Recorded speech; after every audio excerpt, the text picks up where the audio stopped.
He called us criminals, alcoholics, and perverts. He said my brothers and sisters in uniform, the same people who risked their lives beside him, were too dirty to live near his family. So I made sure that every single time he looked around, he saw his own smug face. Printed on a coin, a sticker, and even a meme that the entire Navy couldn't stop sharing. He wanted to live above us. I dragged him so far down, he lost his career and owed the military hundreds of thousands of dollars.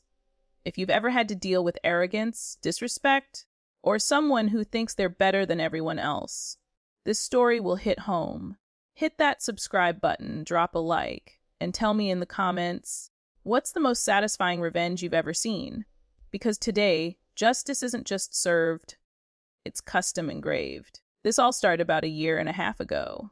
At the time, I was an enlisted sailor stationed in Yokosuka, Japan, a quiet Navy base that somehow manages to feel like its own small town. Everyone knew everyone. You'd grab lunch with a corpsman one day, bump into your officer at the commissary the next. It was tight, knit, like family. I worked at the base hospital, and for the most part, it was a good posting. I met great people. But the one thing you learn fast in the military, it only takes one arrogant fool to poison the atmosphere.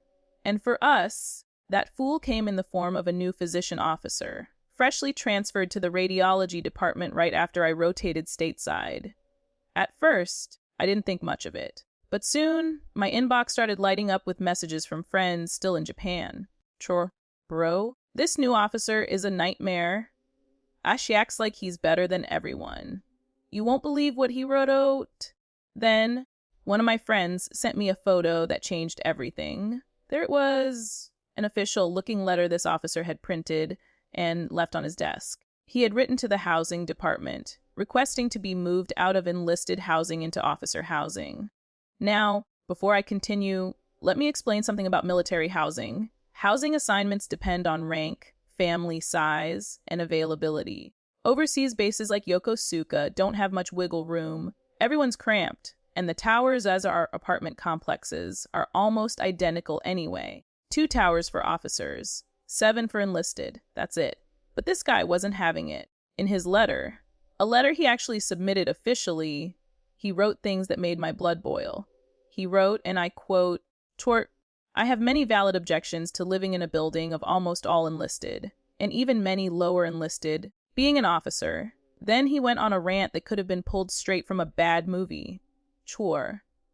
There is a lot of crime, violent actions, drug use, and alcoholism that happen in enlisted housing.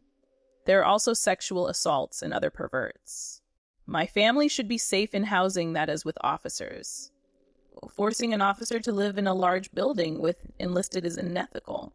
He even said his wife and daughters, aged just 3 and 4, would be prime targets for enlisted deviant.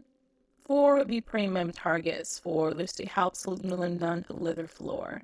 He wasn't just complaining. He was labeling every enlisted service member as a criminal, a drunk, or a pervert. The irony.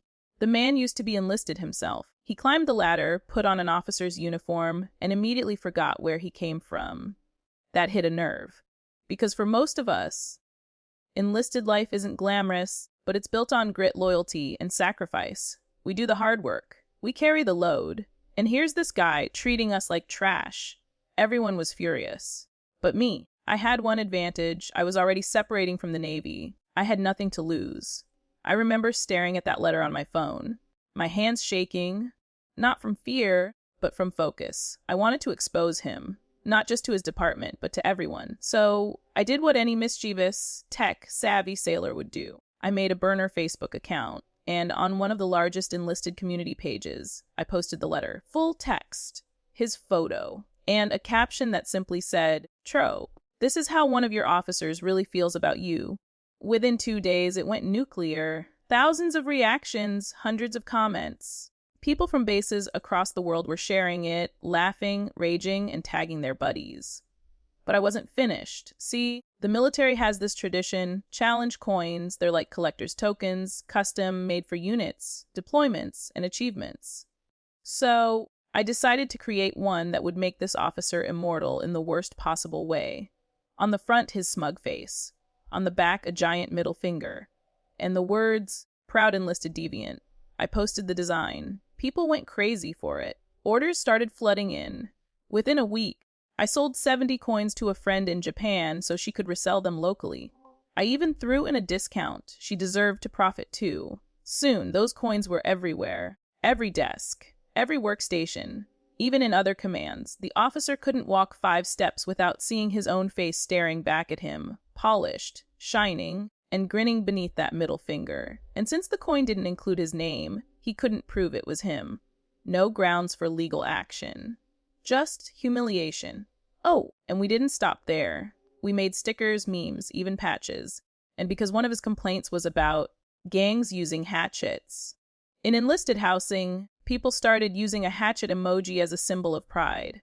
The deviant hatchet became our inside joke, the emblem of the very people he had insulted. The story caught the attention of a naval news site. Then 2 YouTube channels picked it up. At that point, it was too big to hide. Even the higher-ups couldn't sweep it under the rug. The officer got called to captain's mast, basically the Navy's version of court. He tried to claim his wife had written the letter, but no one bought it. Her writing style didn't even come close. And when she tried to take the blame publicly, it only made them both look worse. Not long after, they deleted every social media account they had. Then came the hammer. He was hit with 3 UCMJ articles, official military offenses. That's not just a slap on the wrist. That's the kind of thing that kills your career. And because he was new to his rank, he wasn't eligible for promotion anymore. Meaning, he'd be forced out of the military. And it gets even better. His PhD, the one that got him commissioned as an officer, was paid for by the Navy. That program requires 10 years of service to repay the cost through time. He didn't make it, which means he'd have to repay it in cash, tens, maybe hundreds, thousands of dollars. Imagine one arrogant letter, one act of pure disrespect, and it cost him his career, his reputation, and his future. By the time he was getting processed for separation, he was a ghost on base. No one spoke to him. No one saluted him unless they absolutely had to. He was isolated. The same dangerous enlisted deviants he'd feared now simply ignored him into oblivion. Meanwhile, those coins, they spread like wildfire. Some ended up in Europe.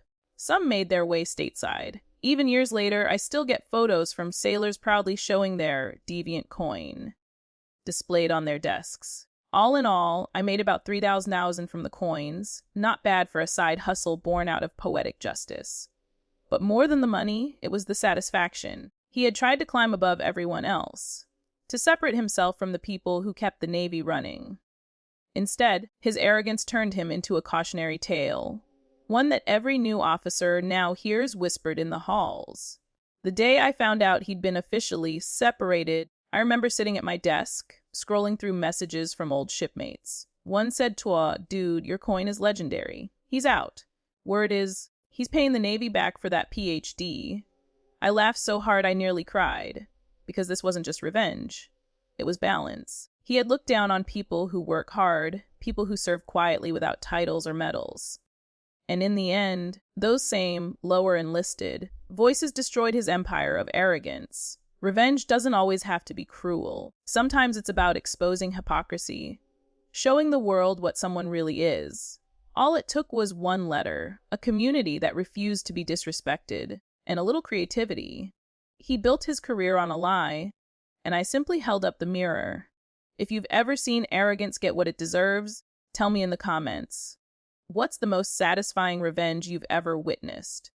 Don't forget to like, subscribe, and share this story with someone who loves a good dose of poetic justice. Because at the end of the day, respect isn't a rank, it's earned.